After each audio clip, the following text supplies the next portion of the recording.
Bumuhos ang ulan sa Maynila, ngunit hindi natinag ang kapulisan sa pagpapanatili ng seguridad sa ikalawang araw ng Peace Rally. Daang libong miyembro ng Iglesia ni Cristo nagpalipas ng magdamag sa Quirino Grandstand.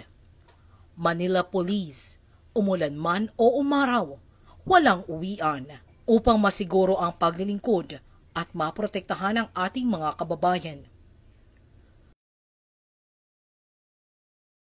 Pinangunahan ni Police Brigadier General Arnold E. Abad, Acting District Director ng Manila Police District, ang paglalatag ng halos 3,000 pulis sa iba't ibang bahagi ng kabisera ng Pilipinas. Buong puwersang nakaantabay para sa kaligtasan ng publiko. Sa ikalawang araw ng mapayapang rally, kahapon ay bumisita ang Secretary ng DILG, Chief ng Philippine National Police, Regional Director ng NCRPO, at iba pang opisyales upang mag-inspeksyon sa mga pangunahing deployment. Kanilang sinuri ang kalagayan ng mga tauhang nakadeploy, kabilang ang Quirino Grandstand, Ermita Manila, CRB Mendiola, at iba pang places of convergence. Makikita rin ang ating mga PNP units, iba't ibang regional offices na halos 20 hours na nagbiyahe upang makiisa sa pinalakas na PNP security preparation sa Maynila. Nandyan din ang iba't ibang ahensya ng gobyerno, pamahalaang lungsod ng Maynila, at mga force multipliers.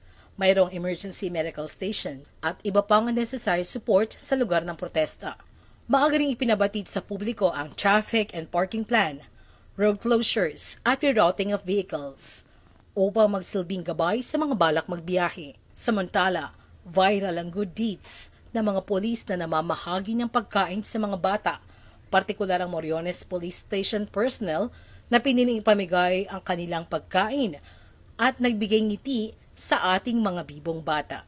Natulungan ng ating medical team ang isang lola na 83 years old na humingi ng tulong upang makapunta sa ospital. Ayon sa pamunuan ng Manila Police District, makakaasa ang taong bayan ng ating kapulisan ay nakabatay sa profesionalismo, disiplina at paggalang sa karapatang pantao, lalo na sa mga mahalagang pambansang kaganapan.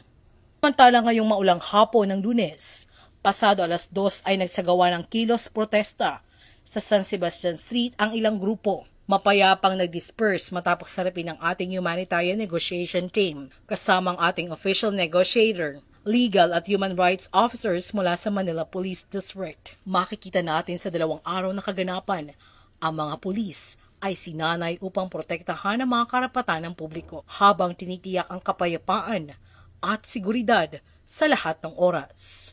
Bagong Philippine National Police para sa bagong Pilipinas.